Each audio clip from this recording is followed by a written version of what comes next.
Hey everyone.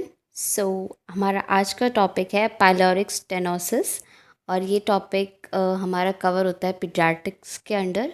तो हम देखेंगे what is pyloric stenosis, how it occurs, what are the treatment and nursing management of it. So let's begin. So हम देखेंगे definition. Pyloric stenosis Pyloric stenosis is the narrowing of the opening from the stomach to the first part of the small intestine। जो pyloric stenosis होता है वो क्या होती है, जो हमारे स्टमक की ओपनिंग होती है, जो हमारे स्मॉल इंटेस्टाइन को ओपन होती है, वहाँ पर जो होता है नैरोइंग हो जाती है, यानी कि वो जो पाथवे होता है वो पतला हो जाता है। ठीक है, जिसको कहते हैं पायलोरिस बोला जाता है। ठीक है, वो नैरो हो जाता है, जिसकी वजह से क्या होता है, जो चिल्ड्रंस होते हैं उनमें फूड का सर्कुलेशन, मिल्क का सर्कुलेशन आगे नहीं हो पाता है। Symptoms include projectile vomiting without the presence of pile. इसमें सिम्टम्स क्या आते हैं, जो बच्चे होते हैं उन्हें प्रोजेक्टाइल वॉमिटिंग होती है, यानी कि उनसे 45 डिग्री दूर जा कर के उनकी वॉमिटिंग गिरती है। वो इतनी ज़्यादा फास्ट होती है, तो इस वजह से वो इसमें ये इसका मेन पॉइंट है कि इसमें प्रोजेक्टाइल वॉमिटिंग होती है। दैट तो ये पायलोरिक स्टेनोसिस की कंडीशन होती है बच्चों में, और इसमें बाइल की प्रेजेंस नहीं होती, क्योंकि हमारा जो मिल्क है वो स्मॉल इंटेस्टाइन तक तो जा ही नहीं पा रहा है, तो वो सिर्फ स्टमक में ही रहता है। इस वजह से फोर्सफुल वॉमिटिंग होती है और प्रोजेक्टाइल मोशन में वॉमिटिंग देखी जाती है। वो बच्चे से काफ़ी दूर जा कर के उसकी वॉमिटिंग आउट होती है। It may be present at birth, यानी कि कंजेनाइटल भी हो सकती है, बर्थ के टाइम पे प्रेजेंट भी हो सकती है, और इट में डेवलप लेटर, और बाद में भी डेवलप हो सकती है, यानी कि एक्वायर्ड भी हो सकती है। And is characterised by hypertrophy of circular masses of pylorus. ठीक है, और ये कैसे होती है, इसमें जो हाइपरट्रॉफी होता है ओवर ग्रोथ। ठीक है, तो जो सर्कुलर मसल्स होती है पायलोरस रीजन की, उसकी जब ओवर ग्रोथ हो जाती है तो जो पाथवे होता है वो नैरो हो जाता है, तो इस वजह से पायलोरिक स्टेनोसिस होता है। Now come sign and symptoms of pyloric stenosis की क्या क्या साइन एंड सिम्टम्स होते हैं। सबसे पहला होता है वोमिटिंग आफ्टर फीडिंग, यानी कि जब बच्चे को आप फीड कराएंगे उसके बाद जस्ट वो वोमिटिंग कर देगा।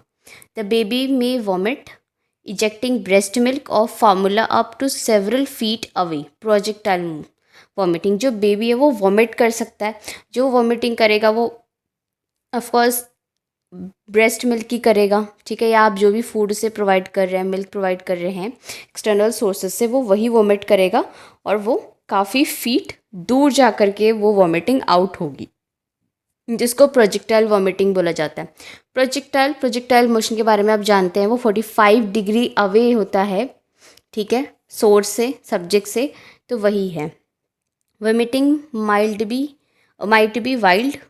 Mild at first and gradually become more severe as the pylorus opening narrows. जो वोमिटिंग होती है वो शुरू शुरू में क्या होती है, माइल्ड होती है, काफ़ी कम होती है, but gradually become more severe. ठीक है, जैसे जब आपकी स्टार्टिंग होती है कंडीशन की पायलोरिक स्टेनोसिस की, तो उस टाइम पे जो हाइपरट्रॉफी होती है वो थोड़ी कम होती है, तो उस टाइम पे थोड़ी माइल्ड ही वॉमिटिंग होती है, ज़्यादा बच्चे को प्रॉब्लम नहीं होती है। बट जैसे जैसे वो सीवियर होता चला जाता है, यानी कि नैरोइंग ज़्यादा बढ़ जाती है, उस टाइम पे ज़्यादा सीवियरिटी आ जाती है। The vomit may sometime contain blood but no bile. जो वॉमिटिंग है उसमें ब्लड के ट्रेसेस आप लोग देख सकते हैं, बट उसमें कभी बाइल नहीं होता है। सेकेंड इज परसिस्टेंट हंगर, यानी कि वो बच्चा हमेशा भूखा रहेगा। ठीक है, babies who have pyloric stenosis often want to eat soon after vomiting. अब जो बच्चे जिनको पायलोरिक स्टेनोसिस हुआ है, तो वो बार बार बहुत जल्दी खाना चाहेंगे आफ्टर वोमिटिंग। उनको फीडिंग की ज़रूरत होगी बार बार, because there is no absorption of nutrients from food as food is not reaching to small intestine. ठीक है, क्योंकि फूड से उनको कोई एब्जॉर्प्शन नहीं हो रहा है, यानी कि मिल्क से उनका कोई भी न्यूट्रिशन एब्जॉर्ब नहीं हो रहा है, क्योंकि वो मिल्क जो है वो सिर्फ स्टमक में रह रहा है, आगे स्मॉल इंटेस्टाइन वगैरह में जब पास ही नहीं हो रहा है। तो इस वजह से जब वो वॉमिट आउट कर देंगे, उनका स्टमक जो होगा वो एम्प्टी हो जाएगा, वो फिर फीडिंग की डिमांड करेंगे।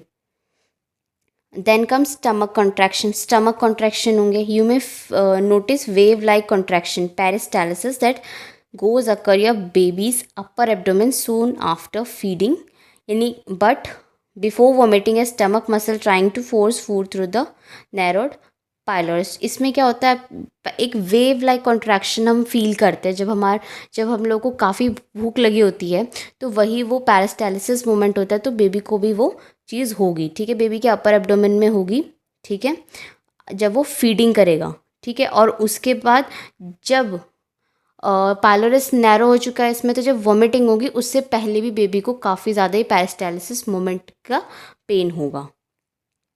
Then comes dehydration. Dehydration, the baby become dehydrated as milk is not reaching to small intestine for absorption. तो अब जब हमारा मिल्क है वो स्मॉल इंटेस्टाइन तक नहीं पहुंच रहा है एब्जॉर्प्शन के लिए, तो बेबी जो होगा वो डिहाइड्रेटेड होगा, क्योंकि जो एब्जॉर्प्शन नहीं हो रहा है उसकी बॉडी में फ्लूइड का, तो वो डिहाइड्रेट हो जाएगा। The baby might cry without tears और बिकम लेथार्जिक। तो बच्चा जब रोएगा तो उसको टीयर्स भी नहीं आएंगे, उसकी बॉडी में इतना डिहाइड्रेशन हो जाएगा, और बच्चा जो होगा आपका बहुत ज़्यादा लेथार्जिक हो जाएगा, बहुत थका हुआ सा, आलसी सा, ठीक है। Then changes in bowel movements. अब उसके बावल मूवमेंट में भी चेंजेस आएंगे। Since pyloric stenosis prevent food from reaching the intestine. अब जैसा कि आप जानते हैं कि जो पायलोरिक स्टेनोसिस है वो क्या करता है, फूड को प्रिवेंट कर रहा है, ब्लॉक कर रहा है कि वो स्मॉल इंटेस्टाइन में ना जाए। Babies with this condition might be constipated. अब तो बच्चे क्या हो जाएंगे, कॉन्स्टिपेशन हो जाएगा, उनकी बॉडी में कुछ जा ही नहीं रहा है, कुछ एब्जॉर्ब ही नहीं हो रहा है, कुछ डाइजेस्ट ही नहीं हो रहा है, तो उनको कॉन्स्टिपेशन के चांसेस बढ़ जाते हैं। Weight problems. Pyloric stenosis lead to weight loss.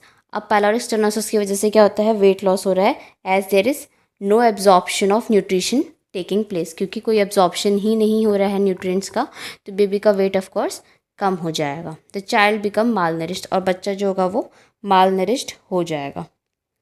Then palpable mass. Palpable mass pyloric stenosis में प्रेजेंट विथ पैल्पेबल मास अब in the upper right quadrant of the abdomen, ठीक है। तो जो पायलोरिक स्टेनोसिस में क्या होता है, जो अपर राइट क्वाड्रेंट होता है या अपर एब्डोमेन होता है बेबी का, उसमें आपको मास फील होगा, क्योंकि वहाँ पर सिर्फ स्टमक जो है बल्ज कर जाएगा, वो ज़्यादा स्वेल हो जाएगा, क्योंकि जो आपकी नैरो हो रही है ओपनिंग, जिसकी वजह से स्टमक का पोर्शन बढ़ जाएगा, तो वहाँ पे आपको एक मास फील होगा।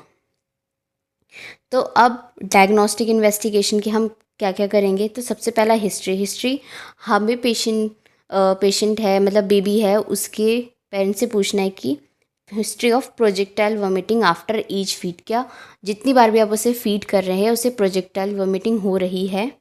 देन पैल्पेशन, हम पैल्पेट करेंगे पायलोरिक मास को of the at the upper quadrant of the abdomen. X-ray करेंगे, बैरियम मेल एक्सरे एग्जामिनेशन, हम बेबी को बैरियम स्वेलो कराएंगे, देन एक्सरे करेंगे। ब्लड इन्वेस्टिगेशंस में हम करेंगे सीरम इलेक्ट्रोलाइट्स चेक करेंगे, ठीक है, क्योंकि इसमें फ्लूइड जो होता है आपका कम होता चला जाता है, तो बॉडी में इलेक्ट्रोलाइट लेवल हम चेक करेंगे। और एवीजी करेंगे कि उसके ब्लड सर्कुलेशन में ऑक्सीजन और कार्बन डाइऑक्साइड का लेवल क्या है। देन कम्स ट्रीटमेंट, कि हम ट्रीटमेंट क्या देंगे। Surgery is needed to treat pyloric stenosis. Pyloric stenosis एक ऐसी कंडीशन है जो कि सिर्फ सर्जरी से ही ट्रीट की जा सकती है। द प्रोसीजर, जो प्रोसीजर है, प्रोसीजर का नाम है पायलोरोमायोटोमी, ठीक है।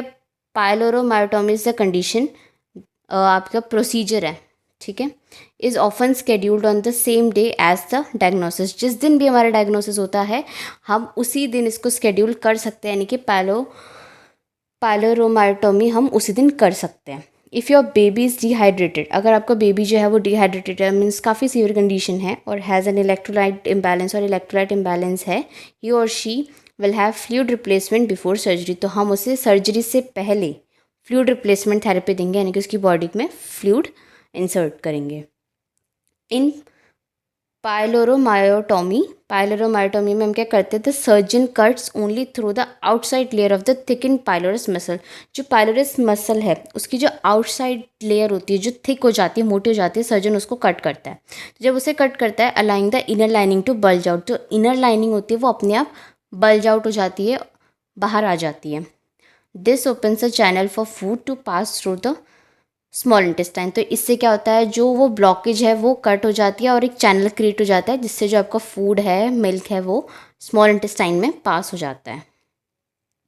अब इसमें नर्सिंग मैनेजमेंट क्या होता है, इसमें नर्सिंग मैनेजमेंट आता है pre operatively vital sign should be monitored and recorded.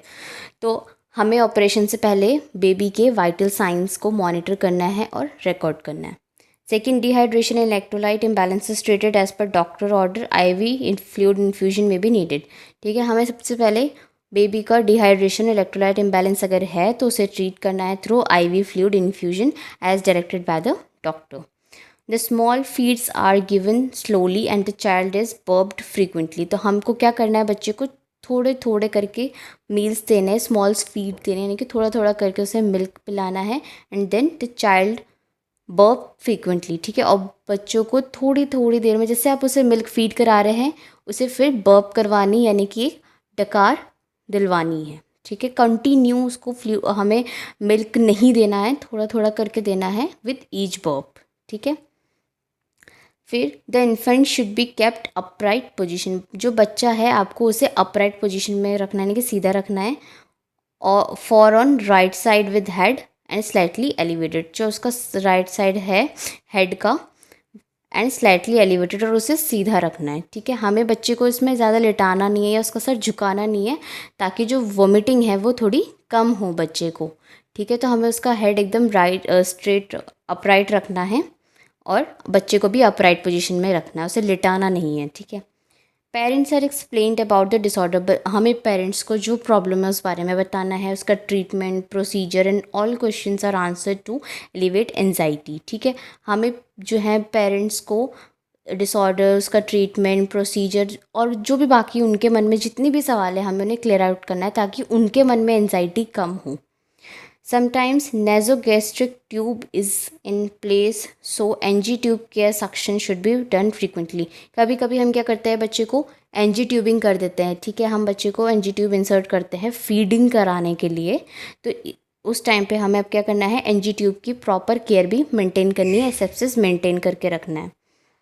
फिर after surgery proper observation and vital sign monitor should be done. अब आफ्टर सर्जरी आपको क्या करना है, सारी प्रॉपर ऑब्जर्वेशन करनी है और वाइटल साइंस को मॉनिटर करना है। Then watch out for abdominal distension. हमें देखना है एब्डोमिनल डिस्टेंशन तो नहीं हो रहा है बच्चे को, and should be reported immediately, और तुरंत ही हमें इमीडिएटली रिपोर्ट कर देना है। ठीक है, IV fluid should be maintain as per doctors order. और उसके बाद अगर फिर हमें पेशेंट को, बच्चे को IV फ्लूइड्स भी देने हैं as per ordered bye the doctor, अगर बच्चे को आपका डिहाइड्रेशन है, उसका फ्लूइड इम्बैलेंस मेंटेन करने के लिए। Then test feed is offered after 6 hours after surgery if tolerated. Then breast fed is given using expressed breast milk. हमें क्या करना है, बच्चे को 6 घंटे के बाद, मतलब सर्जरी के 6 घंटे के बाद हमें उसे एक टेस्ट फीड देनी है, यानी कि उसको एक बार मिल्क पिला के देखना है कि बच्चा उसे टॉलरेट कर पा रहा है या नहीं। ठीक है, उससे कोई उसे प्रॉब्लम तो नहीं हो रही, इजीली डाइजेस्ट हो रहा है, वो वॉमिटिंग तो नहीं कर रहा है, उसकी कोई तबीयत वगैरह तो ख़राब नहीं हो रही है, पोस्ट सर्जरी सिम्टम्स तो नहीं आ रहे हैं, वो देना है। और अगर पेशेंट है, जो बच्चा है वो उसको टॉलरेट कर लेता है, तो उसके बाद हम ब्रेस्ट मिल्क उसे दे देते हैं। Parents are explained about follow up and care after discharge. फिर हमको पेरेंट्स को भी बताना है फॉलोअप के लिए, और कि आप बार बार आएंगे डॉक्टर के पास, कब आप चेकअप के लिए उन्हें आना है। ठीक है, एंड केयर आफ्टर डिस्चार्ज के, अब बच्चे को डिस्चार्ज कर दिया गया है तो आपको क्या क्या केयर उसे प्रोवाइड करनी है। अदर नर्सिंग इंटरवेंशंस आप क्या करेंगे, include all nursing care of hospitalized child that we have discussed in previous lecture under heading nursing care of hospitalized child and lecture child health nursing। अब इसमें क्या है, बाकी जो वही सारी केयर हम प्रोवाइड करेंगे बच्चे को, जो हमने नॉर्मल एक चाइल्ड हेल्थ नर्सिंग में पढ़ी हैं। ठीक है, कि बच्चे को एट द हॉस्पिटल कैसे केयर। तो thank you so much everyone, and please subscribe, like and share my channel, and keep watching.